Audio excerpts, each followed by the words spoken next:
Ganito pa rin ba ang mga bedsheet niyo, mga mommies? What's up guys? Welcome to Mama Cha Vlogs. For today nga ay magpapalit na nga tayo ng bedsheet.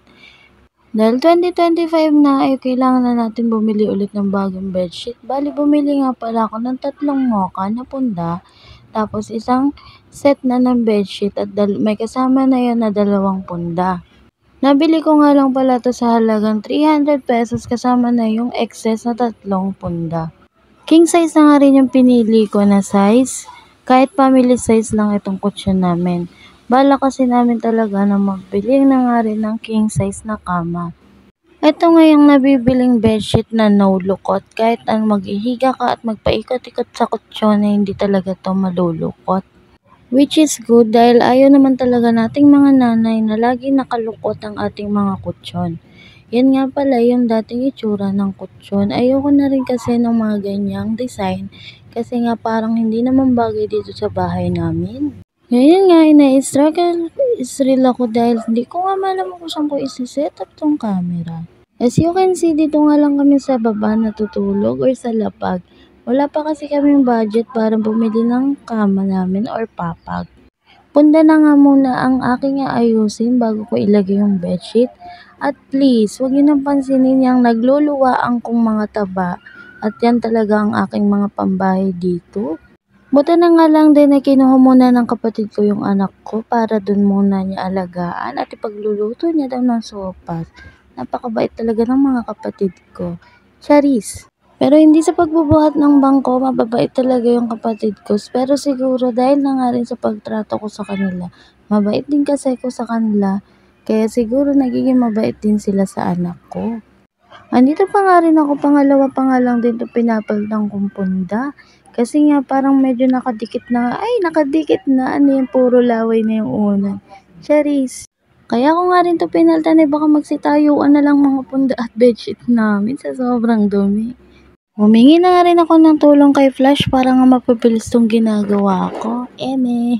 Pinas forward ko na nga rin 'to para nga madali niyo makita ang mga pinagagawa ko sa video na 'to kasi napakatagal nga kung hindi ko 'to ipa-fast forward.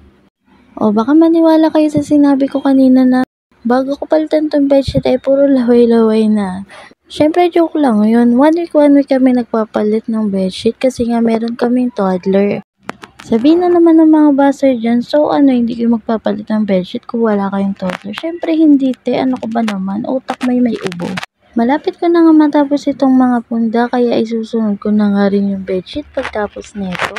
Abay malamang, alang-alang mga punda lang ang palitan mo at hindi mo palitan yung bedsheet nang dudugyot na nga.